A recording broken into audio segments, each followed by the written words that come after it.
coming hungry and just focus on what we got to do again. Obviously, you guys are tight. I can see by the way guys are. They're annoying, man. They're so annoying. How do you flip that mental switch, though, knowing that you guys did play so well? And you know, Shea didn't score it well. I mean, like, there are reasons to think you can play even better. Yeah. I mean, you just don't turn it off. I think that's the thing we've been doing all year. We don't turn it off.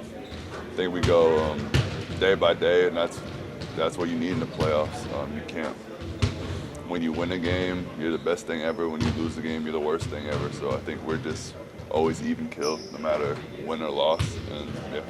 It felt like yesterday, no matter who was in the lineup, you come out and chill on the floor, and you guys are making winning plays. Jay will come to the game, making winning plays. Wiggins doesn't come into the game until the second quarter. Yeah. He comes and making winning plays. That version of this team where so many lineups, there's lineup versatility everywhere. Like, is that the kind of ideal version of this team you had when you joined last summer? Yeah. I mean, I think I just saw the depth of the team. I mean, I think. First of all, when you have a deep team like this, you also have to have a coach who has the trust in the players. And I think Mark does a great job of putting trust in us and also being able to adjust on the fly. And I think that's what you need in the playoffs, changing anything.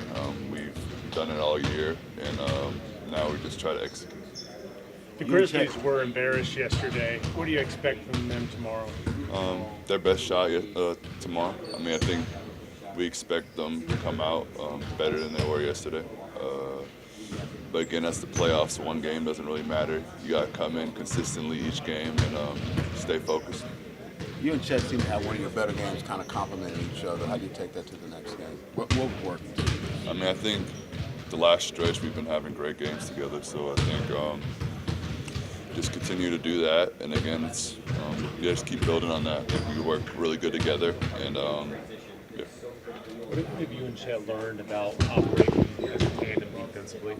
I think more is like communication, knowing when to be at certain spots. I think at the beginning we both ran at the rim and gave up easy threes. And so I think now we know when to rotate, when to be at certain spots, and that just comes with communication and watching film together. So I think we've gotten a lot better in that.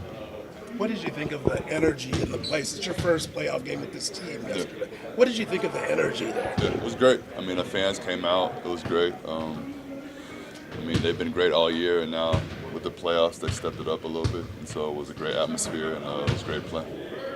You were on the bench during that early second quarter run. What was your impressions as you were watching that happen? Just what was key to all of that? Defense seemed great, but what did you see just watching that evolve? I think I was on the court. You were on the court. I'm sorry. I was on the court. I was on the court for that one. Yeah, I was on the court. Okay, let me rephrase that. Sorry. I haven't slept much since then. No, you're good. Bringing Alex out there. I mean, you obviously had great defenders, Lou out there, but bringing Alex out there, how does he change the dynamic when he's on the court? I think with that unit, I mean, try to play hard defense, and then offensively, we're sharing the ball. I think he does a great job, kind of similar to how I do it. It's just connecting the team. It might not be an assist, but the way he just moves the ball, kind of gets those hockey assists, was big for us, and he's been big for us all year. You know, I don't know if you played a lot of double big lineup like they play. When you're off the court and guys like Shea and Alex and switch on, like, what are you seeing that they're doing so well to hold them up? I think doing the work early. We all do a good job just making sure we do the work early. Be aggressive. I mean, yeah, he's a big guy, so you have to do it as a team. And so I think we've been doing a great job doing that. After you made a floater, you're doing this. Yeah. And also the Shea did the same thing after the floater. Is that your signature move? Jay will start doing it. I don't know why he does it when I make a floater, and so I just kind of ran with it that one time. So yeah. Isaiah, your transition defense yesterday as a team was outstanding. That's a team that really wants to run and get up and down. How critical do you feel yourself and Chet and Jay Will are in that? Just how mobile you are, how fast you guys are as bigs. I think it's big. I think we still could have done a better job in general. But I think that was a big key coming into it, how Ja wants to push the ball and how the whole team likes to push the ball. So for us, it was a big focus, either crash or get back. And so I think that was going into it something big. You guys have been telling people to watch the games when you ask about award races, and now obviously Lou didn't finish as a finalist for Defensive Player of the Year. So what do you think voters missed in that voting? I might need to get a podcast with Lou, maybe. So I don't know, maybe that. I mean, if you watched him all year, he's been great. I mean, the finalists are great defenders, but I mean, just watching Lou do what he does on a nightly basis, I think that's what people don't see and what the stats don't show. So he's been great all year. To me, he was Defensive Player of the Year. And so.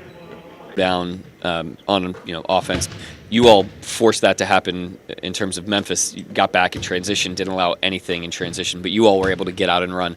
How did you kind of twist the game to have that flow, and how do you need to do it again in game 2? Yeah, I mean, just our game plan. They're obviously going to come back with a little bit more sense of urgency and a different fire for game 2.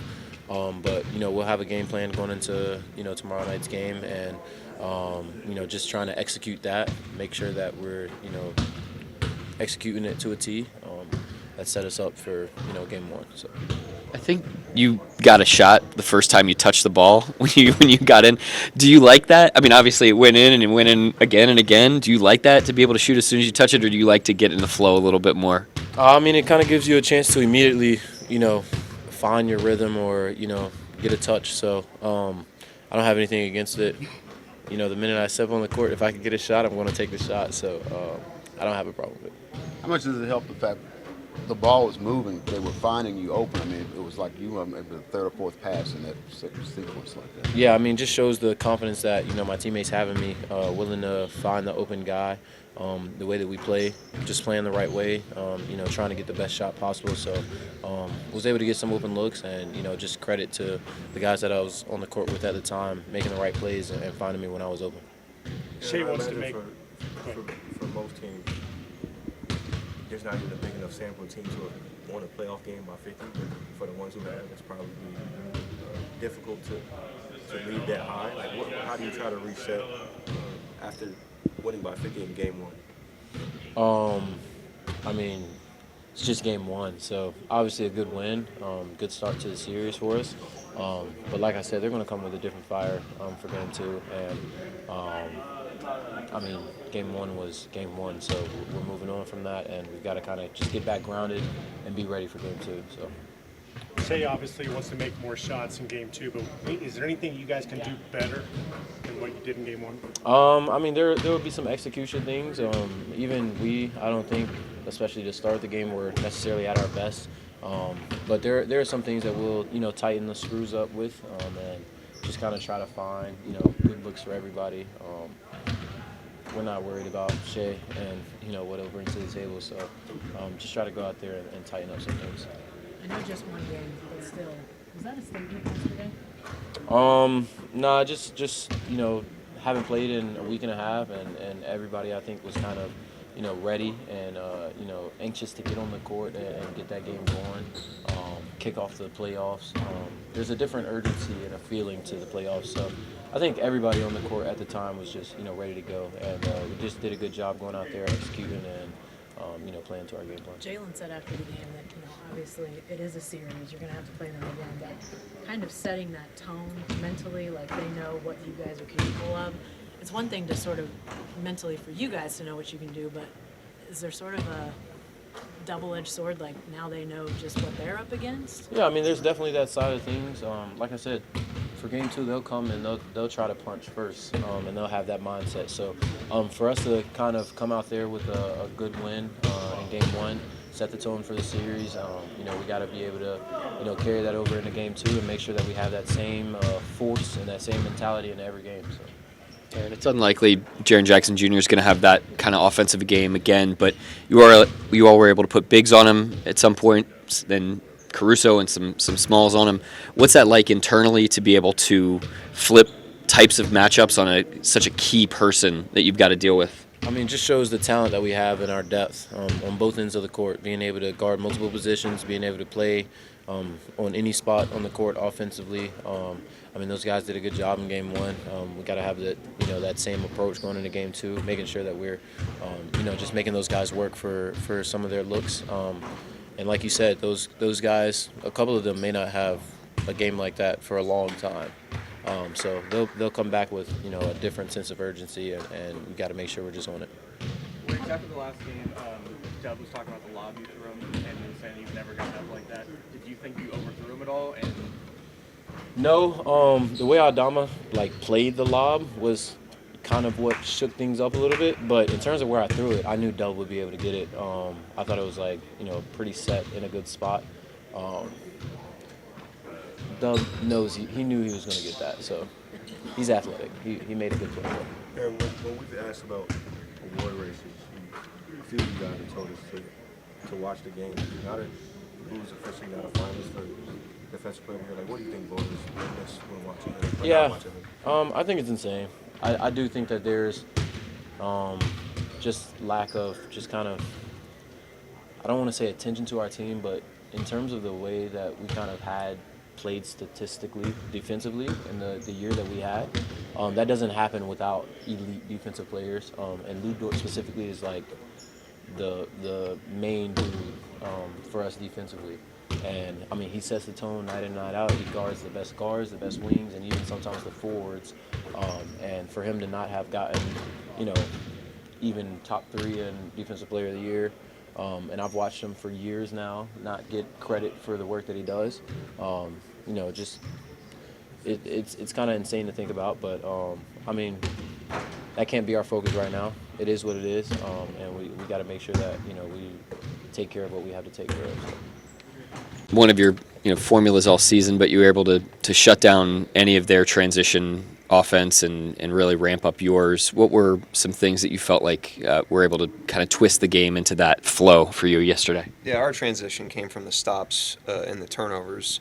There's, we got lucky on some. I mean, there's a couple where we're hanging out in the backcourt. Bain tees up a wide open 3 in the left corner. They had a couple plays like that they could have burned us on, and they didn't. It was just one of those games from that respect, but our process could have been a little better in that area of the game. It's unlikely that a guy like Jaren Jackson Jr. is going to have a game where he doesn't score the way that he did yesterday. But what did you like about the different types of looks that you were able to mix in for him and kind of needing that moving forward in the series when they're going to have a big punch? Yeah, I thought our execution of the game plan on him and Morant and Bain specifically and Pippen was good, but what it yielded was probably an outlier. I thought they missed some stuff that they normally would make. Jackson especially, Morant especially, Bain, I mentioned that shot in the corner. We did a good job, in terms of execution, but at the same time, a good job on players of that caliber, usually isn't going to yield what it did yesterday. So we got to be ready, like I said, for them to be better. We're expecting them to be better, and we've got to rise to the level of that game. Mark, what did you see from, obviously, yesterday was a reasonable game to play the double bigs, but even when they're off the floor, Shea and Caruso are getting switched on to, Edie or Caruso was in the corner on Jaren. What did you see from them as far as, compensating for their size against those guys? Yeah, I mean, that's part of what we have to do just because the way our team's built and our strengths, are mostly on the perimeter defensively with pressure. And when we've got, those guys on, like a guy like Jackson, we got to lean into that. And we also have the option of going bigger like we did yesterday. And that proved to be pretty good. So we tried to throw out a lot of different looks yesterday so that we could kind of calibrate what those look like and evaluate them. And we will, and we'll continue to adjust as we move forward here. What did you see from these guys today from a mental approach? I mean, it'd be easy to get a little bit complacent. What did you see out there today, and what do you expect to see tomorrow from a mental standpoint? Yeah, a good neutral day. That's what you want to have the day after the game. Games are emotional one way or the other, and you want to come in and get to neutral pretty quickly and just dig into the facts of the game, dig into the plays, dig into the fundamentals. That's what we tried to do today. We also tried to set a tone today that, the day is first playoff game of the season, and for us as a group this year. So we tried to set a tone today of this is kind of our tenor the day after a game, regardless of what happens. And I thought we did that. The guys did a good job today. You said you tried to set a tone today, but did what happened yesterday set a tone? I mean, I just meant set a tone in terms of what our process is going to be, because not every game's the same. And we just want to make sure that our day-to-day is the same. That's the best way to ground yourself after a win and lift yourself after a loss. Yesterday was one game in the series, like I said, and they were 36 hours removed from an emotional win. In a week where they had, high stakes games all week, and that's a really tough turnaround. So I thought there was some fatigue at play. As little preparation time as we had, they had less.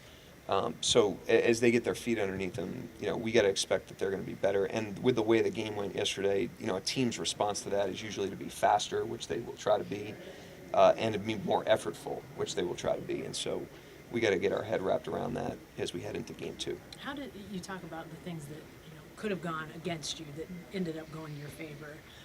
When you bring up stuff like that to this team, how do they sort of take that? Because, like Cliff said, it could be easy to be like, hey, 1 by 51, whatever. I mean, we try to do that all year, so that we're not coming in the playoffs and trying to establish that tone, like it's day one. We try to have a very, neutral approach, like I said, every single day. Just keep it to the process of things that we have to get done. Keep it to the fundamentals. Keep it to the facts. Don't allow the outcomes of the games or shooting variance or anything like that to get noisy around what we need to focus on. We try to establish that muscle during the year, and then now's when we really need it, obviously. Mark, I imagine, you don't put a lot of stock in award races, but you've been defending Lou all year. Now that he's not a finalist for the Defensive Player of the Year, do you have any thoughts on that?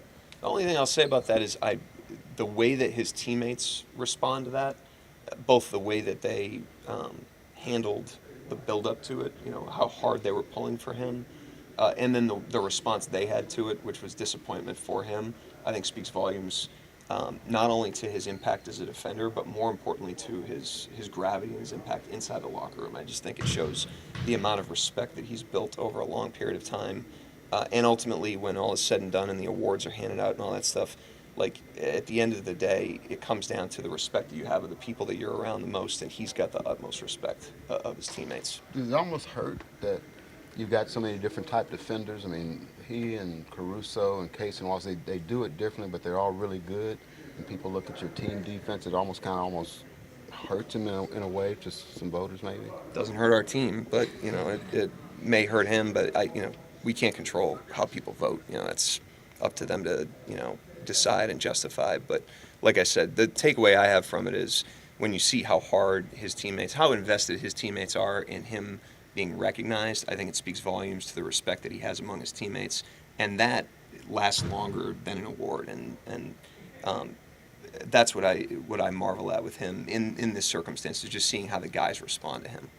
Yeah, you talk about guys staying ready. You had a guy, and Wiggins didn't even play the whole first quarter. He comes in and ends up being your leading scorer.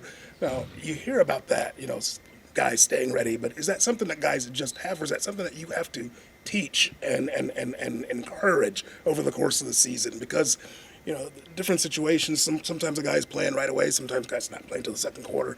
How do you deal with that?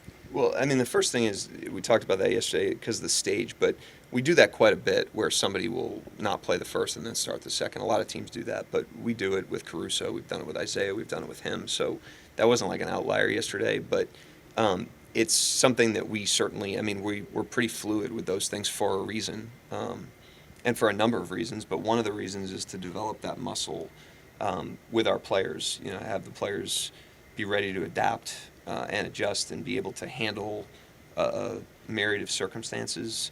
And then the other part of that is just the person, you can do that with a bunch of different guys, but they all interact to it differently. And he's a guy that from day one, you could put him in any situation, and he seems to be able to adapt to it and thrive in it. And that muscle's only grown over time, but not everybody handles that equally, and he's elite at it. But we've got a lot of guys that are pretty good at it. Does it hurt? McMahon brought up earlier about the space that two bigs have to share, I guess, so to speak. Yep. Is that those guys, Chet and iHeart learning, or is that something schematically kind of done with them, or just kind of learning each other by playing together? How's that work? Yeah, I think because they're big, you could look at it from a space standpoint, but they're skilled, and so what would normally be a sacrifice offensively is less of a sacrifice when you've got the skill of those two guys. Chet is obviously a 3-level scorer at that size, with tremendous skill and fluidity, the ability to move even without the ball. And Hart has great skills in terms of, his passing, but also the vertical space he creates because he's an elite screen setter and he's a great roller. So Chet helps you space, horizontally. Hart helps you space vertically. So it really is not a sacrifice to have him out there at the same time, and certainly helps us defensively because of the size, the rebounding, the rim protection. You've got a champion in your house after Saturday. Yep. Did you get a chance to watch some of that? I watched all of it. Yeah. I watched most of it here, and then I went home and watched the end of it. Certainly very happy for them. It's an unbelievable program. Their seniors won 3 out of 4. And last season they dropped, that was rough. They had a literally a historic regular season and then a really, really bad postseason. So to come back from that the way they did and to do it again this year, they work really hard and they should be very proud. How do you watch that? Are you nervous? Yeah, of course I'm nervous. Okay. I'm a wreck. Come on, Jordan. Don't fall. Yeah, that's right. Yeah, Gotcha. we're excited. I'm happy for them.